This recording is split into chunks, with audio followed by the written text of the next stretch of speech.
केंद्रीय स्वास्थ्य मंत्री मनसुख मांडविया ने कहा कि शिक्षकों को बच्चों के मानसिक स्वास्थ्य के बारे में प्रशिक्षित किया जाना चाहिए ताकि वे जल्दी इन समस्याओं को पहचान सकें और बच्चों को उचित परामर्श या उपचार के लिए भेज सकें।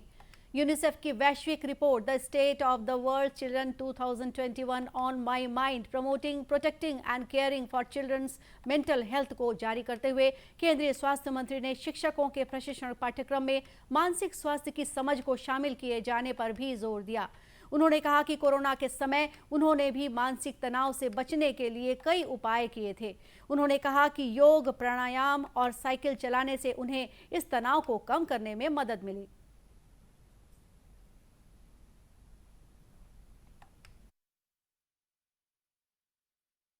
मेडिसिन के लिए क्राइसिस हो रही थी, ऑक्सीजन के लिए क्राइसिस हो रही थी। सभी स्टेट से कॉल आते थे, स्टेट के मिनिस्टर का कॉल आता था।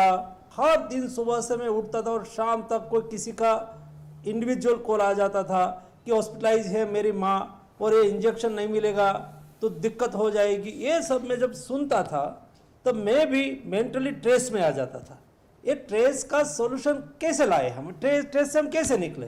तो मैंने भी उस वक्त ये रास्ता निकाल लिया था कि सुबह में उठ के मैं अर्ली मॉर्निंग 6 बजे साइकिलिंग करने लगा।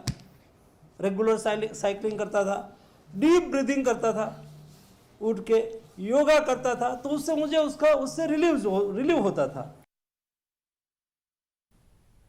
श्री मांडविया ने कहा कि सबसे बड़ा शिक्षण संस्थान परिवार होता है और परिवारों को चाहिए कि वे बच्चों को इस तरह की किसी भी समस्या के उभरने पर उसके बारे में खुलकर बात करने के लिए प्रोत्साहित करें।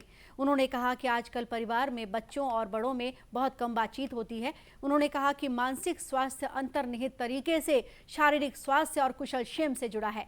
उन्होंने कहा कि दुनिया में करीब 14% बच्चे मानसिक स्वास्थ्य संबंधी मुद्दों का सामना कर रहे हैं। यूनिसेफ इंडिया की प्रतिनिधि यास्मीन अली हक ने कहा कि भारत में बच्चे चुनौतीपूर्ण समय से गुजरे हैं और महामारी के जोखिम तथा पाबंदियों को उन्होंने झेला है।